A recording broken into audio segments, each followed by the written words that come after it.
2 Samuel capítulo 3. E houve uma longa guerra entre a casa de Saul e a casa de Davi. Porém Davi se ia fortalecendo, mas os da casa de Saul se iam enfraquecendo. E a Davi nasceram filhos em Hebrom. Foi o seu primogênito Amon, de Ainoã, a Jezreelita. E seu segundo, Quileabe, de Abigail, mulher de Nebal, o Carmelita. E o terceiro, Absalão, filho de Maaca, filho de Talmai, rei de Gesur. E o quarto, Adonias, filho de Agite. E o quinto, Cefatias, filho de Abital. E o sexto, Itreão, de Eglá, também mulher de Davi. Estes nasceram a Davi em Hebrom. E, havendo guerra entre a casa de Saul e a casa de Davi, sucedeu que Abner se esforçava na casa de Saul. E tinha tido Saul uma concubina, cujo nome era Rispa, filha de Aiá. E disse Isbosete a Abner: por que entraste a concubina de meu pai? Então, cirou muito Abner pelas palavras de Isbosete e disse: sou eu cabeça de cão, que pertence a Judá. Ainda hoje faço beneficência à casa de Saul, teu pai, a seus irmãos e a seus amigos, e te não entreguei nas mãos de Davi. E tu hoje buscas motivo para me arguires por causa da maldade de uma mulher. Assim faça Deus a Abner e outro tanto, que, como o Senhor jurou a Davi, assim lhe hei de fazer, transferindo o reino da casa de Saul e levantando o trono de Davi sobre Israel e sobre Judá, desde Dan até Berseba. E nem ainda uma palavra podia responder a Abner, porque o temia. Então, ordenou Abner da sua parte mensageiros a Davi, dizendo: de quem é a terra? E disse: comigo faze a tua aliança, e eis que a minha mão será contigo, para tornar a ti todo Israel. E disse Davi: bem, eu farei contigo aliança, porém uma coisa te peço, que é: não verás a minha face se primeiro me não trouxeres a Mical, filha de Saul, quando vieres ver a minha face. Também enviou Davi mensageiros a Isbosete, filho de Saul, dizendo: dá-me minha mulher Mical, que eu desposei por 100 prepúcios de filisteus. E enviou Isbosete e atirou a seu marido, a Paltiel, filho de Laís. Ia com ela seu marido, caminhando, e chorando de trás dela, até Baurim. Então, lhe disse Abner: vai-te, agora, volta. E ele voltou.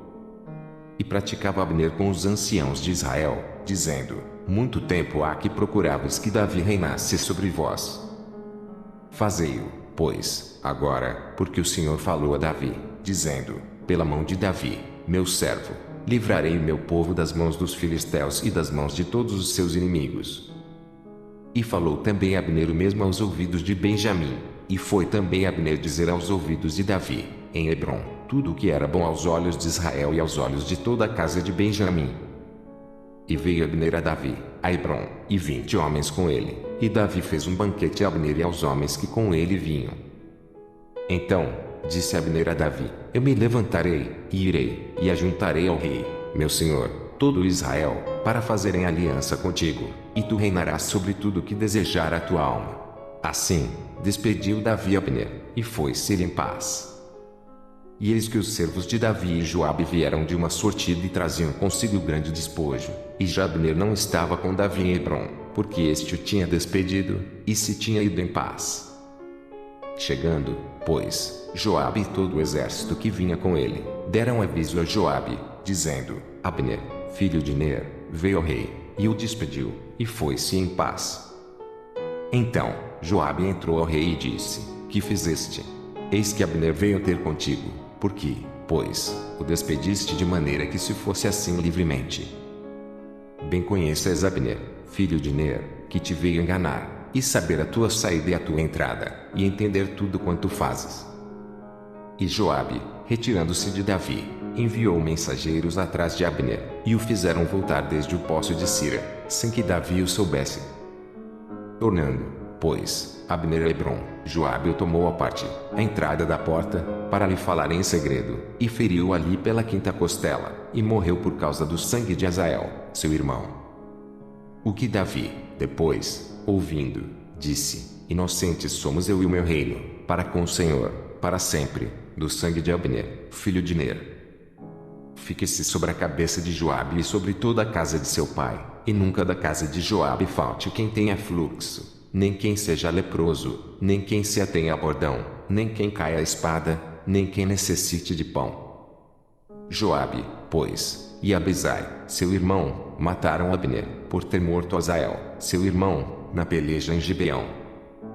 Disse, pois, Davi a Joabe e a todo o povo que com ele estava: rasgai as vossas vestes, e cingi-vos de panos de saco e ide pranteando diante de Abner. E o rei Davi ia seguindo o féretro. E, sepultando Abner em Hebrom, o rei levantou a sua voz e chorou junto da sepultura de Abner, e chorou todo o povo. E o rei, pranteando Abner, disse: não morreu Abner como morre o vilão? As tuas mãos não estavam atadas, nem os teus pés carregados de grilhões de bronze, mas caíste como os que caem diante dos filhos da maldade. Então, todo o povo chorou muito mais por ele. Então, todo o povo veio fazer que Davi comesse pão, sendo ainda dia. Porém Davi jurou, dizendo: assim Deus me faça outro tanto, se, antes que o sol se ponha, eu provar pão ou alguma coisa. O que todo o povo entendendo, pareceu bem aos seus olhos, assim como tudo quanto o rei fez pareceu bem aos olhos de todo o povo. E todo o povo e todo Israel entenderam, naquele mesmo dia, que não procedera do rei que matassem Abner, filho de Ner. Então, disse o rei aos seus servos: não sabeis que, hoje, caiu em Israel um príncipe e um grande? Eu, hoje, estou fraco, ainda que seja um ungido rei. Estes homens, filhos de Zeruia, são mais duros do que eu. O Senhor pagará ao malfeitor, conforme a sua maldade.